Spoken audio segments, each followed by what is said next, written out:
What up, cuz? Ngayong araw pala nandito ako sa East Grace Park para mag-deliver ng mga order natin online. Kasama ko ngayon si Alon at Dirt. Ayan, nire-ready na yung unang order. Tara, samahan niyo ako, cuz. Idol! Ay, kuya. Pagbalik ko, cuz, nag-shoot pala ako para sa gagawin kong montage. Tapos ito ang katabi naming store. Kung may candy corner, ito ang snack corner. Shoutout sa mga batang 10 na to.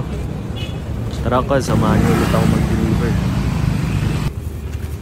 Thank you, Sob! Ikaw na naman. Yung iba, cuz, di ko na na-videohan kasi nahihiya pa ako. Pero pagbalik ko, tumambay ako dito sa seafood buffet na malapit sa amin. Ayan, dito makikita nyo, inikot-ikot yung pagkain ko. Pinalo-palo, walang palag. At saka pagkabigay niya sa akin, cuz, di ko na naman na-videohan dahil kinain ko agad. Pagbalik ko, naabutan ko pala dito si Tol Baba, bumibili.